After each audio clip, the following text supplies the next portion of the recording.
Kamusta po, ako si Dr. Mila de la Paz at inialay ko ang aking buong karera sa pagtulong sa mga kababaihang may edad na magkaroon ng mas masigla at kumpiyansang pamumuhay.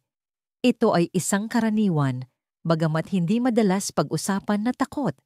Ngunit ang katotohanan, maaaring mawala ang sigla ng isang babae bago pa man pumuti ng tuluyan ang kanyang buhok. Para sa marami nagsisimula ito ng tahimik, isang maliit na tagas, kapag tumatawa o bumabahin isang biglaan at mapilit na pangangailangang maghanap ng banyo at ang realisasyon na hindi na pareho ang pakiramdam sa pakikipag-ugnayan sa asawa. Ngunit heto ang isang bagay na bihirang sabihin sa inyo: ang problema ay madalas na hindi lamang dahil sa inyong edad o sa mga pagbabago sa hormone dahil sa menopause. Ito ay dahil sa inyong mga kalamnan, ang mga malalalim at pundasyong kalamnan na malamang ay hindi ninyo pa kailanman na stretch na ensayo at marahil ay hindi ninyo pa narinig. Mahigit 30 taon na akong tumutulong sa mga kababaihang may edad na mabawi ang lakas at kumpiyansa sa sarili na akala nila'y tuluyan nang nawala. Ngayon ibabahagi ko ang isang bagay na babago sa karaniwang payo. Ang 5 simpleng stretch na ito na maaari ninyong gawin sa inyong kama o sa sahig ng sala ay nakatulong na sa libu-libong kababaihan na tulad ninyo para wakasan ang nakakahiyang pagtagas at muling matuklasan ang pakiramdam at kaligayahan. Ito ay hindi teorya. Ito ay agham paggalaw at ang pambihirang kakayahan ng katawan na maghilom. Kung sasamahan ninyo ako, ipapakita ko sa inyo ang eksaktong stretch na tinatawag kong The Ringer, ang siyang magbubukas ng lahat. Handa na po ba kayong maging masigla muli? Una, hip opener, windshield wipers. Sige po, ngayong alam na ninyo kung ano ang posible, simulan na natin. Uumpisahan natin sa unang stretch at maniwala kayo, mas epektibo ito kaysa sa itsura niya. Ang paggalaw na ito ay nagsisimulang mag-alis ng paninigas sa inyong balakang, isa sa mga pinakamalaking tagong sanhi ng pagtagas ng ihi at pagbawas ng sexual na pakiramdam.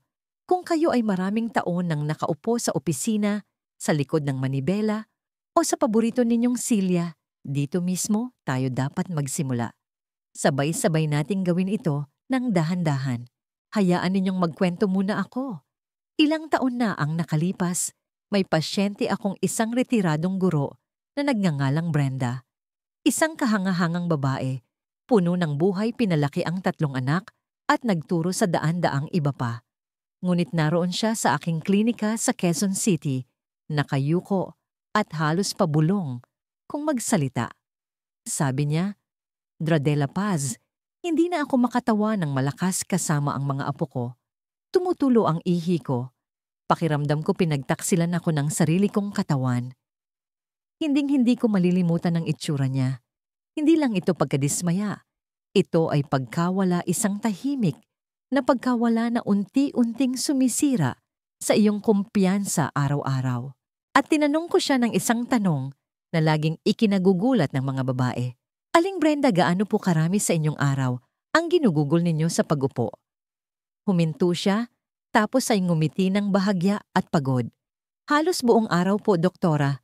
Nagbabasa ako, nagpapuzzle, siguro'y maikling lakad lang hanggang sa aming mailbox."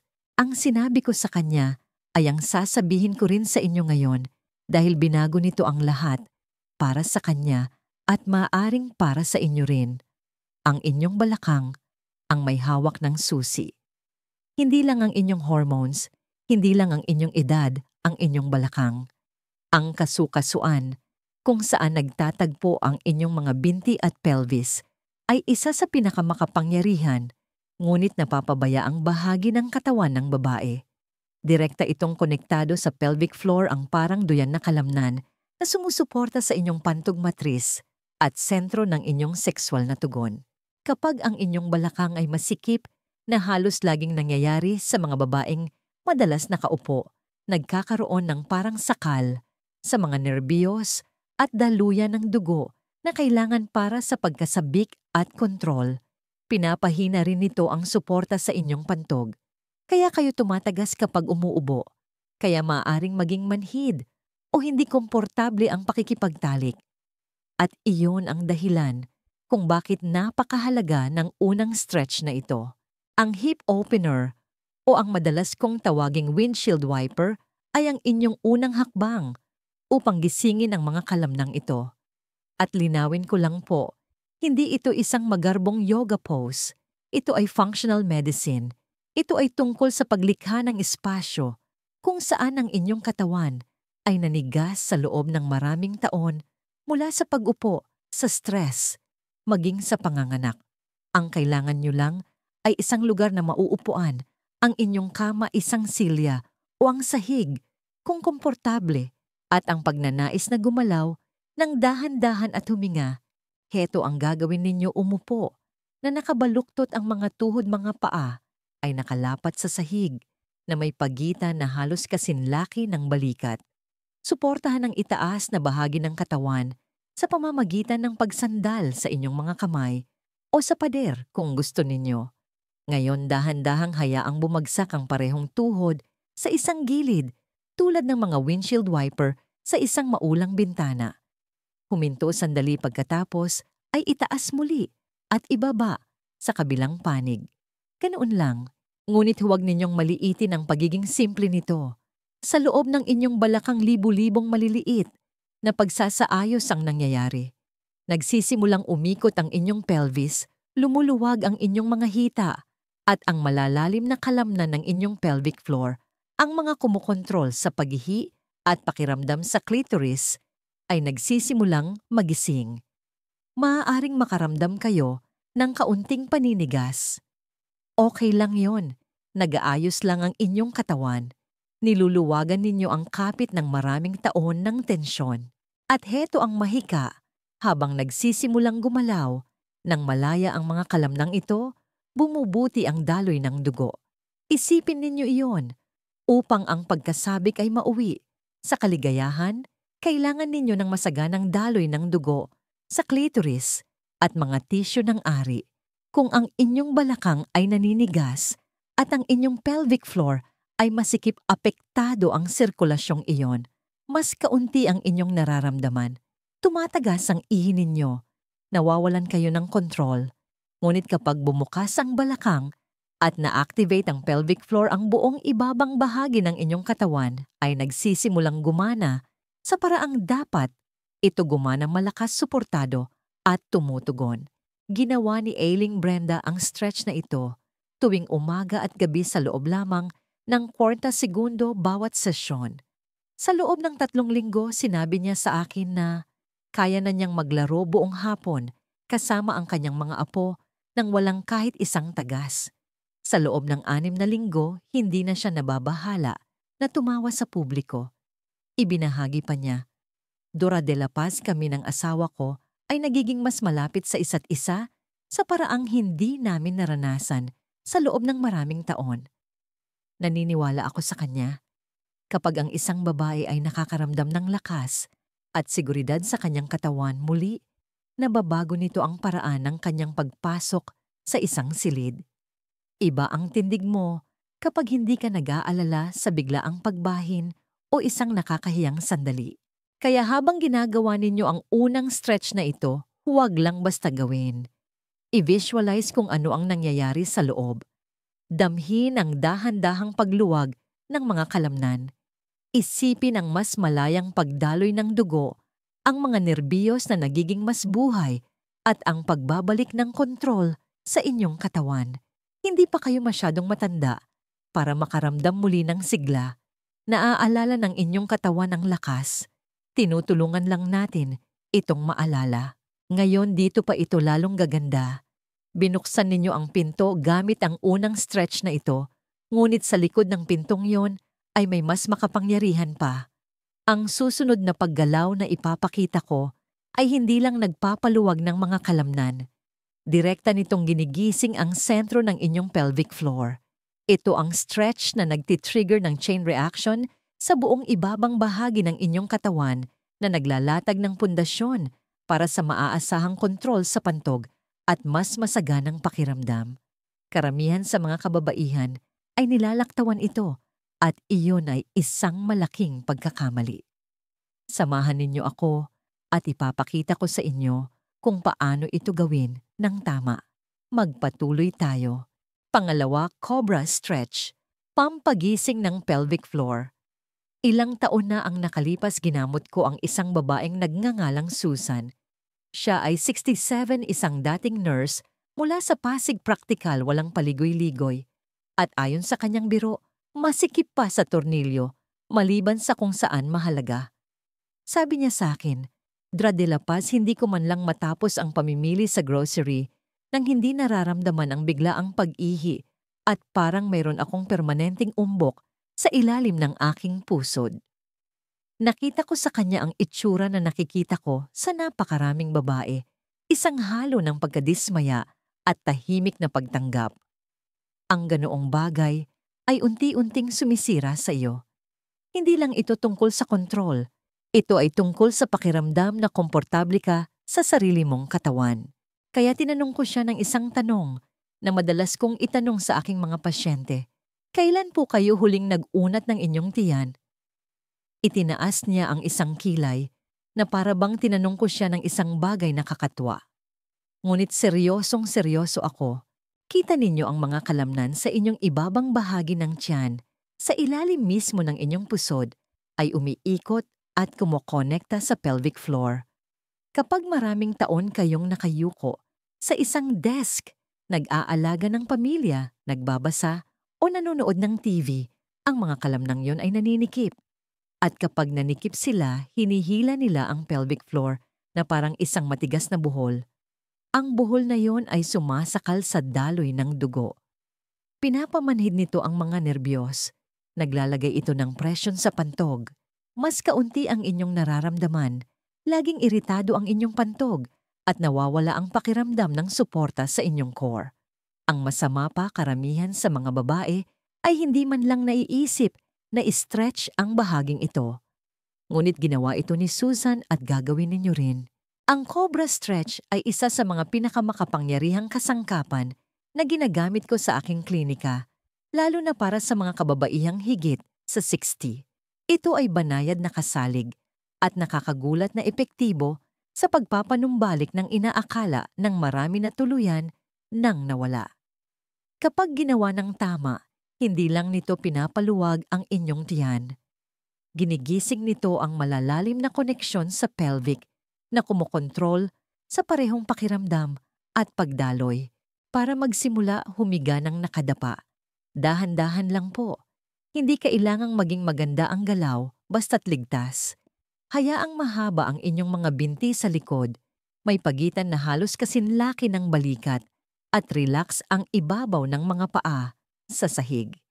Ilagay ang inyong mga kamay sa ilalim ng inyong mga balikat na parang gagawa kayo ng push-up. Ngayon, dahan-dahang itulak gamit ang inyong mga braso at dahan-dahang iangat ang inyong dibdib mula sa sahig. Itaas lamang hanggang sa komportable. Ang inyong pelvis ay mananatiling nakababa, nakaangkla. At heto ang susi, habang umaangat kayo, tumingin ng bahagya, pataas, at huminga ng malalim. Mararamdaman ninyo ang harap ng inyong katawan na nagsisimulang mag-unat, lalo na ang masikip na ibabang bahagi ng tiyan. Ang nangyayari dito ay hindi lang sa ibabaw. Habang umaangat kayo, ini-stretch ninyo ang fascia, mga kalamnan at connective tissue na tumatakbo mula sa inyong mga tadyang pababa sa inyong pubic bone. At sa ilalim mismo nito, nangyayari ang mahika. Ang mga daluyan ng dugo na nagpapakain sa clitoris at mga pader ng ari, ang mga nerbiyos na kumokontrol sa pakiramdam at ang pelvic sling na sumusuporta sa inyong pantog. Lahat sila ay dumadaan sa rehiyong ito. Ang cobra ay hindi lang nag-aalis ng presyon, ginigising nito ang mga natutulog. Nagbibigay ito ng senyales sa katawan, hoy, hindi pa tayo tapos, kasali pa tayo sa laro. At hindi lang ito tungkol sa mas magandang pakiramdam. Kapag ang bahaging ito ay naging mas nababanat at buhay ang pakiramdam, ay maaaring maging mas masagana, mas masigla, dahil ang dugo ay hindi lang dumarating. Nananatili ito. At ang pagtagas ang nakakainis na patak na kinaiinisan ninyo ay bumabagal at pagkatapos ay humihinto dahil sa wakas ay nasusuportahan na ng inyong mga kalamnan ang inyong pantog sa paraang dapat nilang gawin. Tinawagan ako ni Susan pagkatapos ng 3 linggo ng paggawa ng kobra tuwing umaga. Sabi niya, Dora de la Paz, hindi ko ito inaasahan. Nawala ang palagiang paghihi at hindi ko na nararamdaman ang patuloy na presyon. Iyan ang kapangyarihan ng stretch na ito. Hindi ito hype. Ito ay biyolohiya na ginagawa kung ano ang laging dapat gawin. Ngayon kung nag-aalala kayo sa paghiga sa sahig, hayaan ninyo akong siguruhin kayo, maaari itong gawin sa isang matigas na kama. Maaari pa kayong magpatong ng mga unan sa ilalim ng inyong dibdib kung sensitibo ang inyong likod. Ang punto ay hindi kung gaano kataas ang inyong pag-angat. Ang punto ay huminga kayo at maramdaman na bumubukas ang harap ng inyong katawan. Muli, dahan-dahan manatili rito at hayaan ang stretch na gawin ang trabaho. At habang ito ay banayad, huwag itong maliitin. Nakita ko na nitong pinanumbalik, hindi lang ang kontrol sa pantog, kundi pati na rin ang kumpiyansa. Nakita ko ang mga babaeng mas tumatayo, ng tuwid mas masigla, at muling nakikipag-ugnayan sa mga partner na akala nila'y sarado na ang kabanatang iyon. Ang stretch na ito ay tungkol sa pagbawi ng espasyo sa inyong sariling katawan at ang ganoong uri ng espasyo, ang ganoong uri ng kalayaan ay umaapekto sa bawat bahagi ng buhay ng isang babae. Ngunit nagsisimula pa lang tayo. Dahil ang susunod na stretch ay hindi lang kayo pinapaluwag. Pumapasok ito sa pinakamalalim na bahagi ng inyong singit. Ito ay isang pabilog na paggalaw na gumigising sa mga bagay-bagay tulad ng pag-aalaga sa isang hardin na matagal nang napabayaan. At baka ito na ang stretch na magpaparamdam sa inyo na 20 taon kayong mas bata sa ibabang bahagi. Huwag kayong aalis. Gugustuhin ninyong maramdaman ito. Pangatlo, stir the pot. Pagluwag ng singit. Hayaan ninyong sabihin ko sa inyo ang isang bagay na natutunan ko pagkatapos ng 3 dekada ng pagtatrabaho sa mga nakatatandang babae. Ang inaakala ninyong pagtanda lang ay madalas na isang bagay lamang ng paninigas at pagpapabaya. Hindi sinasadyang pagpapabaya, hindi kundi dahil walang nagturo sa atin kung ano ang dapat bigyan ng pansin. Halimbawa na lang ang singit at panloob na hita. Karamihan sa mga babae ay napapansin lang ang bahaging ito kapag masakit na o kapag bumibigay na. Ngunit ang totoo isa ito sa mga pinakamakapangyarihang sentro ng katawan ng babae. At kapag natutunan ninyong paluwagin ito, tunay na paluwagin, binubuksan ninyo ang isang uri ng pagiging sensitibo at lakas na nakalimutan ninyong meron pa pala kayo. Minsan ay nagkaroon ako ng pasyenteng si Diane, 72, isang byuda, dating librarian mula sa Cebu. Siya ay mahinahon mabait, ngunit halatang bigo. Dorquisha de la Paz, sabi niya sa akin isang araw, parang tulog na ang bahaging iyon ng aking katawan, wala nang pakiramdam. Ang ibig niyang sabihin siyempre ay meron pa siyang pagnanais para sa koneksyon at paglalambing, ngunit ang pisikal na tugon ay wala na roon. Bukod pa riyan nagsimula na siyang tumagas ng kaunti kapag umuubo o biglang tumatayo. At sa kanyang mga salita, ginagawa akong matanda at sarado. Hindi pa kailanman sinadyang stretch ni Diane ang kanyang panloob na mga hita. Masikip ang kanyang balakang matigas ang ibabang likod at nang tanungin ko tungkol sa kanyang singit, blangko lang ang kanyang tingin. Doon ko ipinakilala sa kanya ang stretch na ito, stir the pot. Mukhang simple ngunit isa ito sa mga pinaka-epektibong paraan para buksan ng singit ang mismong lugar kung saan nagtatagpo ang daloy ng dugo, mga signal ng nerbiyos at kontrol ng kalamnan para sa parehong kaligayahan at pag-ihi. Para magsimula, humiga. Nang nakatihayan na kabaluktot ang mga tuhod at dahan-dahang dalhin ang mga ito patungo sa inyong dibdib. Ipulupot ang inyong mga braso sa labas ng inyong mga tuhod at dahan-dahang simulan ang paggalaw sa isang malawak na pabilog na kilos. Isipin ninyo na naghahalo kayo sa isang malaking kaldero gamit ang inyong mga tuhod, malawak, mabagal at makinis. Ang ginagawa ninyo rito ay hindi lang paggalaw ng inyong mga binti. Ini-stretch ninyo ang mga adductor, ang mga kalamnan sa panloob na hita na direktang nakakabit sa inyong pelvis at malaki ang impluensya sa pelvic floor. Kapag masikip ang mga kalamnang yon, nililimitahan nila ang paggalaw, pinipigilan ang daloy ng dugo at naglalagay ng presyon sa inyong pantog at sa mga sensitibong tissue ng vulva. Ngunit habang gumagalaw kayo ng pabilog, may magandang nagsisimulang mangyari. Ang malalim na tensyon sa inyong singit ay nagsisimulang matunaw. Ang pakiramdam ng paghila na hindi ninyo alam na naroon ay nagsisimulang gumaan. At habang gumagalaw kayo, mas malayang dumadaloy ang dugo hindi lang kahit saan, kundi sa eksaktong mga lugar na sumusuporta sa pakiramdam at kontrol.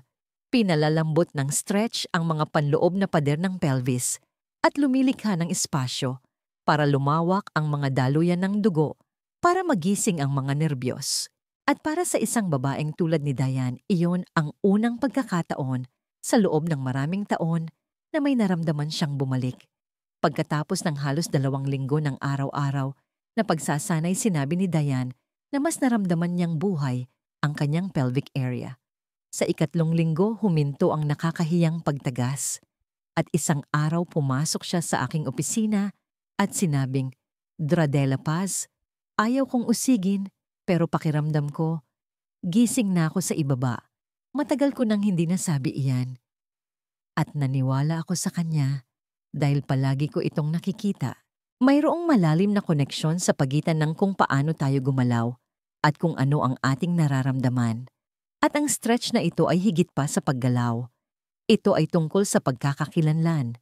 Ito ay tungkol sa pagpapaalala sa katawan na hindi pa kayo tapos na ang pakiramdam, kaligayahan at kontrol ay sa inyo pa rin nakabaon lamang sa ilalim ng kaunting paninigas.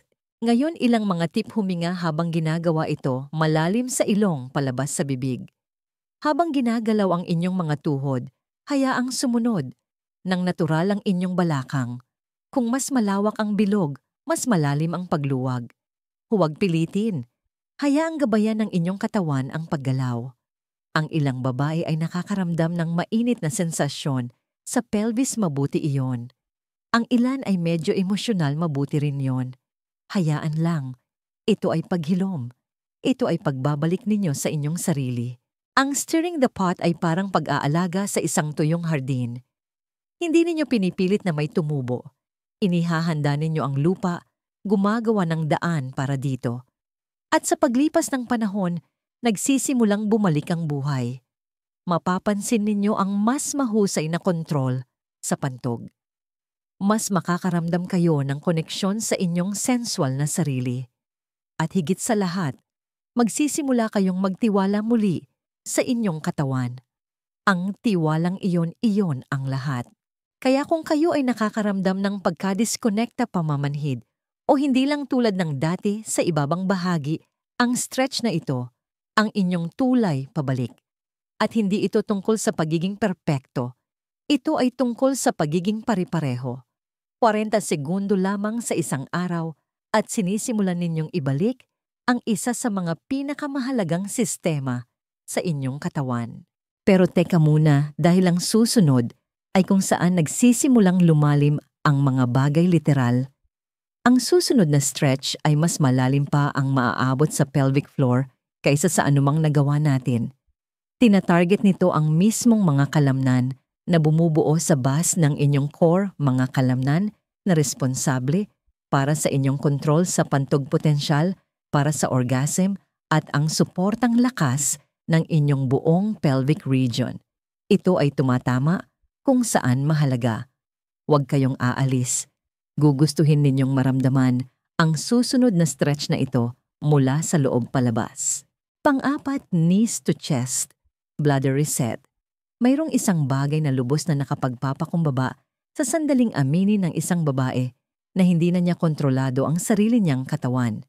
Naaalala ko ang isang partikular na pasyente Si Margaret 69, isang mapagmahal na lola mula sa Davao. Ang kanyang pinakamalaking kaligayahan ay ang kanyang mga apo. Lumapit siya sa akin hindi dahil sa sakit, kundi dahil sa takot. Sabi niya, takot akong tumawa ng malakas. Takot akong buhatin ng pinakabunso kong apo. Dati maaasahan ang katawan ko, ngayon hindi ko na ito pinagkakatiwalaan. Tumagos iyon sa akin dahil hindi nag-iisa si Margaret. Maraming kababaihan ang may daladalang ganoong tahimik na pagkadismaya nahihiya hindi lang sa abala, kundi sa kung ano ang sinisimbolo nito, ang pagkawala ng kalayaan at pagiging biglaan. Ang hindi alam ni Margaret at ng karamihan sa mga kababaihan ay ang ating pelvic floor ay hindi isang permanenteng bagay. Hindi ito isang grupo ng kalamnan na tapos na.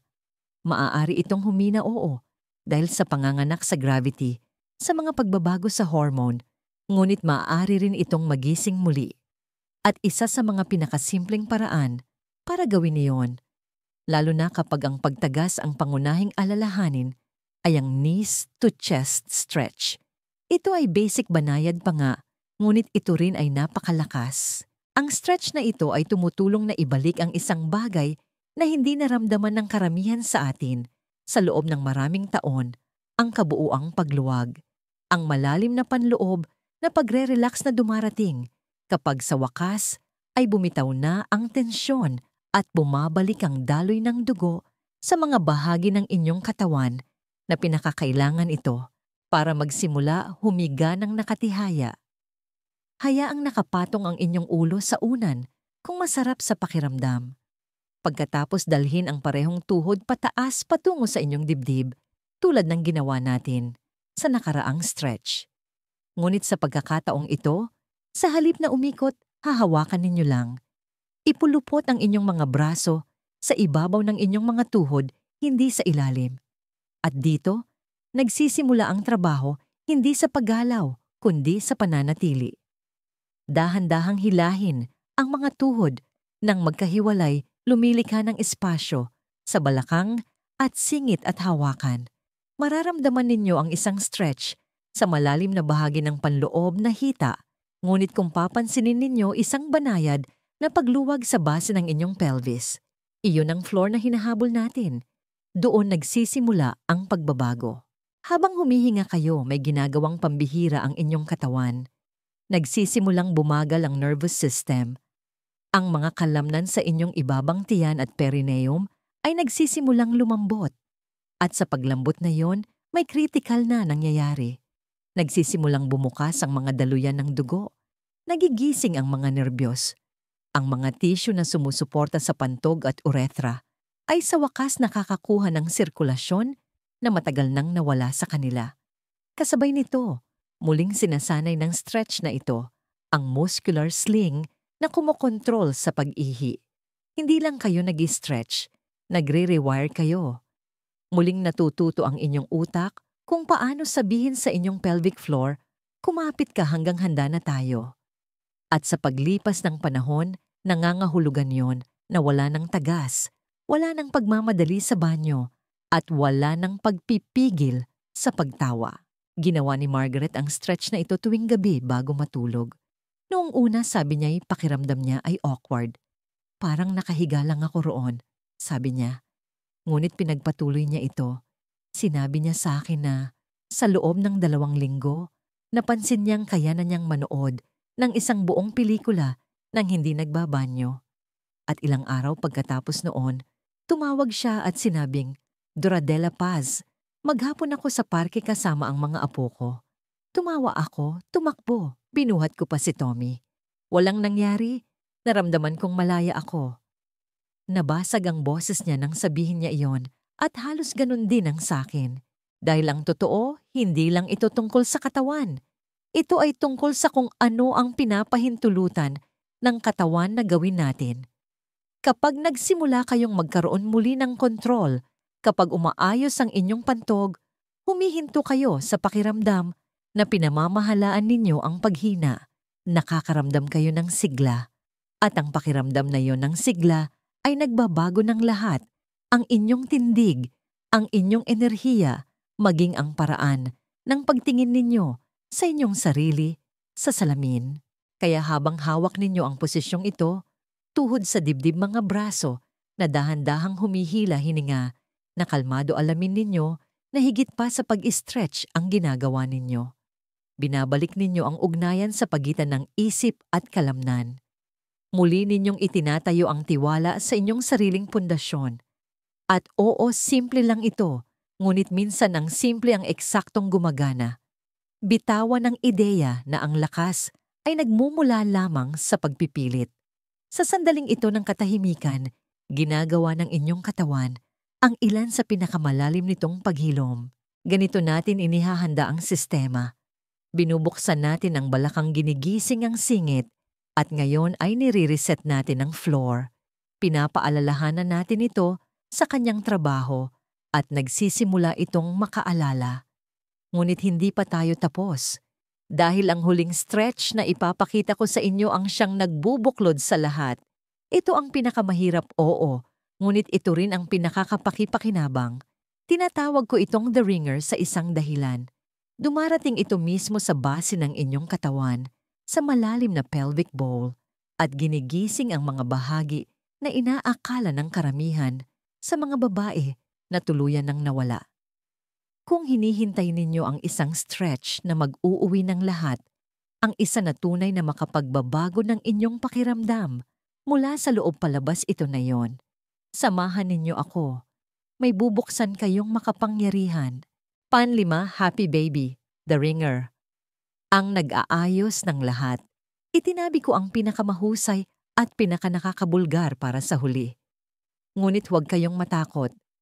Ang Happy Baby Stretch, o tulad ng gusto kong tawagin The Ringer, ay kung saan nagsasama-sama ang lahat ng ginawa ninyo. Ito ang sandali kung saan hindi na lang kayo basta nagpapaluwag, kundi nagsisimula ng magbukas ng isang bagay na malalim makapangyarihan, isang bagay na hindi naramdaman ng karamihan sa mga babae sa loob ng maraming taon. Naaalala ko ang isang babaeng nagngangalang Eleanor, 74, isang retiradong executive mula sa Makati.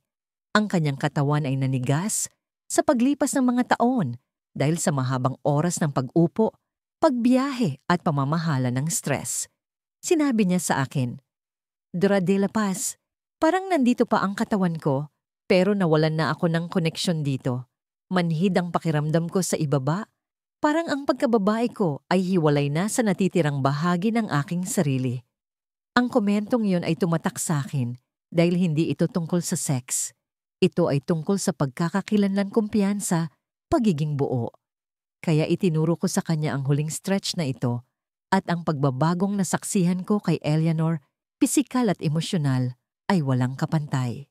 Ang Happy Baby ay hindi katulad ng ibang mga galaw. Hindi lang ito isang stretch. Ito ay isang pagbubukas ng buong katawan na umaabot hanggang sa base ng pelvis, na ginigising ang pinakaugat ng inyong pag-ihi at sexual na paggana. Kapag ginawa ng tama at palagian, ibinabalik nito ang spasyo, pakiramdam at lakas sa mga lugar na pinakakailangan ninyo. Magsimula sa pamamagitan ng paghiga ng nakatihaya. Dahan-dahang dalhin ang inyong mga tuhod patungo sa inyong dibdib at pagkatapos ay hayaang magkahiwalay. Mula roon abutin ng inyong mga kamay ang panlabas na gilid ng inyong mga paa sa pamamagitan ng pagpasok sa loob ng inyong mga hita. Huwag mag-alala kung hindi ninyo maabot. Gumamit ng tuwalya o sinturon na ipulupot sa inyong mga paa kung kinakailangan. Ang susi ay ituro ang inyong mga paa patungo sa kisame habang nananatiling relax ang inyong likod sa sahig. Pagkatapos gamit ang inyong mga braso, dahan-dahang hilahin ang inyong mga tuhod pababa patungo sa inyong mga kilikili. Mararamdaman ninyo ang stretch sa malalim na bahagi ng inyong balakang panloob na hita at higit sa lahat sa buong pelvic floor mismo. Maaring kakaiba ang pakiramdam ng posisyong ito sa una, lalo na kung hindi gumagalaw ng ganito ang inyong katawan sa loob ng maraming dekada. Okay lang iyon. Dahan-dahan lang. Huminga. Dahil ang paggalaw na ito ay higit pa sa pag-stretch. Binubuksan nito ang daloy ng dugo sa mga tissue ng vulva at ari ginigising ang perineum, ang makapangyarihang espasyo sa pagitan ng ari at butas ng puwit, at muling ginigising ang duya ng mga kalamnan na sumusuporta sa inyong pantog at mahalaga para sa sexual na tugon. Ngayon gusto kong isipin ninyo ang isang bagay habang humihinga kayo sa posisyong ito. Isipin ninyo ang base ng inyong pelvis na parang isang hinabing basket, isang bilog ng kalamnan at connective tissue na nagpapanatili sa lahat. Kapag ang basket na yon ay masikip at marupok, limitado ang daloy ng dugo, manhid ang pakiramdam at nawawalan kayo ng kontrol sa pantog. Ngunit kapag ang basket na yon ay bumukas, lumambot at lumakas ang kabaligtaran, ang nangyayari, malayang dumadaloy ang dugo, nararamdaman ninyo ang pagbuo ng sensasyon at ligtas na nasusuportahan ang inyong pantog. Hindi lang ito teorya. Ito ang paulit-ulit kong nakikita sa mga kababaihan na nagbibigay sa stretch na ito ng respeto at pagiging pare-pareho na nararapat dito. Ginawa ni Eleanor ang happy baby tuwing gabi bago matulog. Noong una mahirap. Masikip ang kanyang balakang, masikip ang kanyang singit. Ngunit pinaalalahanan ko siya ang paghilom ay hindi laging komportable. Ito ay paggalaw na may layunin. Sa loob ng 3 linggo, sinabi niya sa akin na parang may nag-switch on sa loob ng kanyang katawan. Hindi lang siya nakakaramdam ng mas maraming sensasyon, mas nakakaramdam siya ng koneksyon sa kanyang buong katawan. Ang pagtagas na tahimik niyang tiniis sa loob ng maraming taon na wala. Ngunit ang talagang tumatak sa akin ay ang araw na sinabi niyang, "Hindi na ako manhid. Pakiramdam ko ako na ulit ito." Iyan ang uri ng pagbabago na maaaring dalhin ng huling stretch na ito. Maaaring makaramdam kayo ng kahinaan sa posisyong ito. Maaaring makaramdam kayo ng pagtutol. Normal lang yon. Binubuksan kayo ng stretch na ito mula sa mismong lugar na karaniwang pinoprotektahan at pinag-iipunan natin ng tensyon bilang mga babae. Ngunit iyon din ang dahilan kung bakit ito gumagana. Pinipilit kayo nitong magpakawala at sa pagpapakawalang iyon, bumabalik ang lakas. Manatili rito kahit hindi perpekto, kahit awkward ang pakiramdam. Nakikinig ang inyong katawan. Bawat segundo na ginugugol ninyo sa stretch na ito, muli ninyong ginigising ang eksaktong mga istruktura na kumokontrol kung gaano kasigla ang inyong mga sensasyon at kung ang inyong pantog ay mananatiling isang maaasahang kaibigan na mapagkakatiwalaan ninyo. Ngayong natapos na natin ang lahat ng 5 stretches, maaaring nararamdaman na ninyo ang pagbabago. Baka mas maluwag na ang inyong balakang, baka mas magaan ang inyong core, baka mayroon pang pakiramdam ng init o enerhiya na nabubuo sa inyong ibabang bahagi ng katawan na matagal nang wala roon. Iyon ang simula. Iyon ang pag-alala ng inyong katawan. Ngunit ang 5 stretches na ito ay simula pa lamang. Konklusyon. Kung umabot kayo hanggang dito, nais kong maglaan ng isang sandali upang kausapin kayo hindi lamang bilang isang doktor, kundi bilang isang kapwa babae na nakakaunawa kung ano ang ibig sabihin ng pakiramdam na nagbabago ang inyong katawan sa mga paraang hindi ninyo hiniling. Ang totoo, karamihan sa atin ay hindi kailanman tinuruan kung paano alagaan ang mga mas malalim na bahagi ng ating sarili. Tinuruan tayong maging tagapag-alaga, maging malakas, para sa iba manahimik tungkol sa ating sariling discomfort. Ngunit walang nagbigay sa atin ng mapa kung ano ang gagawin kapag nagsimula tayong mawala ng kontrol sa ating sariling katawan, ang ating pantog, ang ating sexualidad, ang ating pagkatao. Ang katahimikang yun, napakalaki ng naging halaga nito para sa napakaraming babae. At iyon ang dahilan kung bakit ginawa ko ang gabay na ito, hindi lang para bigyan kayo ng mga stretches, kundi para ibalik sa inyo ang isang bagay na baka hindi ninyo namalayang nawala, ang pagmamay-ari sa inyong sariling katawan. Balikan natin sandali ang inyong ginawa rito. Nagsimula kayo sa hip opener, isang simple ngunit makapangyarihang stretch na nagpaluwag sa gateway ng inyong pelvis. Ang paggalaw na yun pa lang ay nagsimula na ng proseso ng pagpapanumbalik ng daloy ng dugo at pag-alis ng presyon. Pagkatapos ay lumipat kayo sa cobra, ini-stretch ang malalim na ibabang tiyan at ginigising ang mga kalamnan na sumusuporta sa inyong core. Muling ikinokonekta kayo sa inyong sentro. Mula roon, naghalo kayo sa kaldero stirred the pot, pinalaya ang inyong singit at panloob na hita at tinulungan ang mga nerbiyos at daluyan na sumusuporta sa sexual na paggana na sa wakas ay makahinga muli. Pagkatapos, dinala ninyo ang inyong mga tuhod sa inyong dibdib, nireset ang pelvic floor sa katahimikan, dahan-dahang sinasanay muli ang inyong katawan na alalahanin kung paano pigilan ang mga tagas. At sa wakas, the ringer, happy baby, isang full-body deep release na muling nagkonekta sa inyong utak hininga at pagkababae sa pinaka-primal na antas. Hindi lamang ito mga stretches, ito ay mga senyales, mga mensahe sa inyong katawan na hindi kayo sumusuko, na nagmamalasakit pa rin kayo, na gusto ninyo pa ring makaramdam ng sigla at pagiging buo. At mas mahalaga iyon kaysa sa inaakala ninyo. Nakita ko na ang mga kababaihan sa kanilang 60s, 70s at kahit 80s na gawin ang eksaktong mga hakbang na ito at muling buuin ang akala nila'y tuluyan ng nawala. Napanood kong kumislap ang mga mata nila kapag ibinabahagi nilang kaya na nilang makipaglaro sa kanilang mga apo nang walang takot. Nakita kong muling tumuwid ang kanilang mga balikat nang mapagtanto nilang hindi na nila kailangang imapa ang bawat banyo sa isang lakad.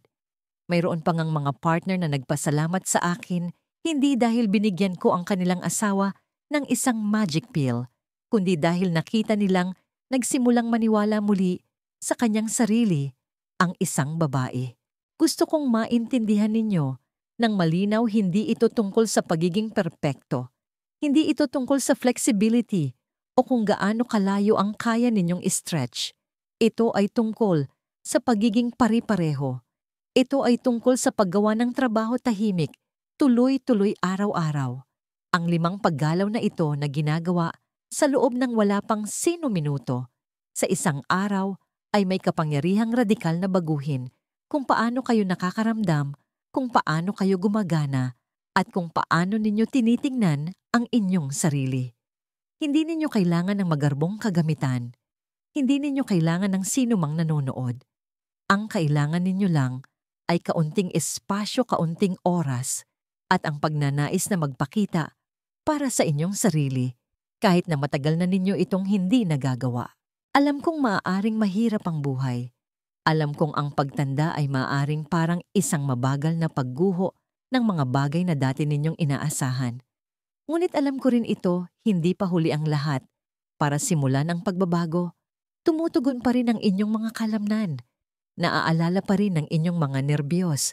Naghihintay ang inyong mga daluyan ng dugo ng pahintulot na bumukas at dumaloy muli. Hindi kayo sira. Hindi pa kayo tapos. Inaanyayahan lamang kayong muling kumonekta sa bahagi ng inyong sarili na hindi kailanman nawala, natutulog lamang. Kaya heto ang hiling ko sa inyo magsimula ngayon. Mag-commit sa 7 araw ng 5 stretches na ito. Bigyan ng inyong katawan ng pagkakataong tumugon. Panoorin kung ano ang mangyayari. Pansinin ang maliliit na bagay, ang seguridad, ang kumpiyansa, ang ginhawa sa inyong sariling balat. At kapag nangyari iyon, paalalahanan ng inyong sarili, hindi ito nagmula sa isang bote o isang operasyon. Ito ay nagmula sa inyo, sa oras na inilaan ninyo, sa pag-aalaga na ibinigay ninyo. Iyon ang tunay na lakas. Iyon ang pangmatagalang pagbabago. Isang huling kaisipan mula kay Dr. Dela Paz Isa sa mga pinakamahalagang aral na natututunan ko bilang isang doktor at bilang isang tao ay ang katawan ay may hindi kapani-paniwalang kakayahan para sa paghilom at pagpapanibago higit pa sa pinaniniwalaan ng marami sa atin na posible lalo na habang tayo ay nagkakaedad. Hindi ito tungkol sa pagbabalik ng orasan upang maging isang mas batang bersyon ng inyong sarili, kundi tungkol sa pagiging pinakamalakas, pinakamalusog at pinakamasiglang bersyon ng inyong sarili ngayon. Ang tunay na sigla ay hindi tungkol sa kawalan ng mga hamon. Ito ay tungkol sa kung paano natin sila hinaharap, kung paano tayo umaangkop, at kung paano tayo patuloy na namumuhunan sa ating sariling kapakanan. Ang paggawa ng maliliit at tuloy-tuloy na mga hakbang na ito upang alagaan ang inyong pisikal na sarili ay maaaring magbukas ng isang panibagong pakiramdam ng layunin, kumpiyansa at kagalakan sa lahat ng aspeto ng inyong buhay. Tandaan kayo ang tagapangalaga ng inyong sariling kalusugan at ang kapangyarihang pagbutihin ito ay nasa loob ninyo. Kung nakarelate kayo sa pamamaraang ito at kung nakakaramdam kayo ng kislap ng pag-asa o isang bagong pakiramdam ng posibilidad pagkatapos malaman ang tungkol sa mga stretches na ito, gusto kong marinig mula sa inyo. Mangyaring mag-iwan ng komento sa ibaba at ibahagi ang inyong mga saloobin o anumang karanasan habang sinusubukan ninyo ang mga paggalaw na ito. Ang inyong kwento ay maaaring maging inspirasyon para sa isa pang babae na kumilos. At kung nakatulong sa inyo ang impormasyong ito, mangyaring isaalang-alang ang pag-subscribe para sa mas marami pang praktikal at totoong buhay na mga tip na idinisenyo upang tulungan kayong bawiin ang inyong lakas, kontrol at kumpiyansa. Huwag kalimutang ibahagi ito sa mga kaibigan, kapatid o sino mang babae sa inyong buhay na maaaring makinabang sa pagdinig ng mensaheng ito. Ipagpatuloy natin ang mahalagang pag-uusap na ito ng sama-sama.